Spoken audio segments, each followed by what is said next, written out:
माया मकरांचीच बहीण आहे हे सत्य अखेर सायलीने जानकीला सांगितलंय।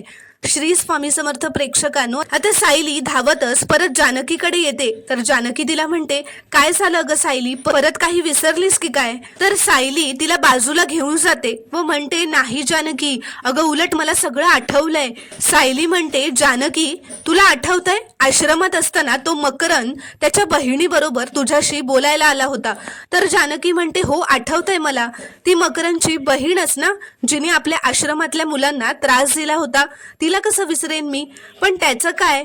तर सायली म्हणते, आता मी घरी आल्यावर जिने मला पाणी दिलं ना, जी तुझ्या आई बरोबर त्या मास्क मॅनच्या तावडीत अडकली होती आणि जिची ओळख तू मला माया अशी करून दिलीस ना, अगं तीच त्या मकरंदची बहीण आहे माया। तर हे ऐकून जानकीला आता धक्काच बसतो। तर जानकी म्हणते, अगं नाही नाही, तुझा काहीतरी गैरसमज होत असेल ग, ती माया मकरंदची बहीण कशी असेल? मकरांची बहीण जी आश्रमात भेटली होती ना, तिला तर मी ओळखत पण नाही, आठवत पण नाहीये ती मला, तिच्या चेहऱ्यावर काहीतरी चिखल लागलेला होता। तर सायली म्हणते, अगं पण जेव्हा तिने तो चिखल धुतला ना, तेव्हा मी तिचा चेहरा बघितला होता। आता इतकी वर्ष होऊन गेली म्हणून माझ्या पटकन लक्षात आलं नाही, पण आता जेव्हा ती चेहऱ्यावरचं पीठ पुसत होती ना, तेव्हा माझ्या पटकन लक्षात आलं की तीच माया आहे। तर हे ऐकून जानकीला इतका धक्का बसतो की ती कोसळते। सायली तिला म्हणते, जानू जानू तू ठीक आहेस ना ग?